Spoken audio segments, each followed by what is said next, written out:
I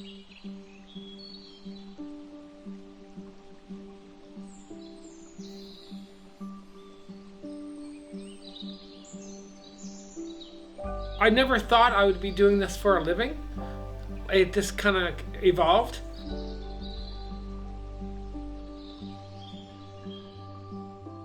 I just wanted to give back to some of the kids and all the wonderful nature that we have here, and teach them about what I learned over the years. My name is Scott Pelton. I run the Indian Point Young Naturalist Club for the last 20 years, and I'm also a substitute teacher for the Halifax School Board. Back 20 summers ago, I had just left working at the Museum of Natural History in Halifax, which I used to work at all year round, and I just became a teacher, and I had summers off, and I thought I would love to bring my knowledge of teaching and my experience at the museum and nature and the natural world and do little camps for kids by my cottage. The very first camp I had, I think 4 kids signed up, and one of the parents backed out with their kid at the last moment, so I had 3 kids the first day. It was just me at that point. I had no counselors.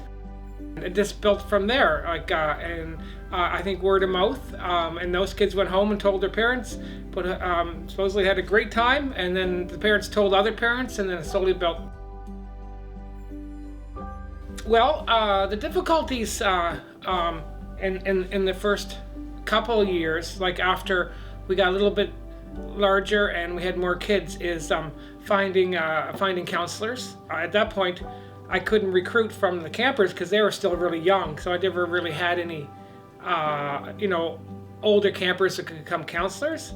But I was really lucky to have one of my students at the time, Ariel, and another who's now a teacher, Christina. They were both 13 or 14 years old, and they were a great help. There's quite a group of people that have come through the camps over the years, and it makes it fresh. And that's what you have to do at camps, to make sure you're not doing the same thing every year. Thinking outside the box and having changes every couple of years are really helpful.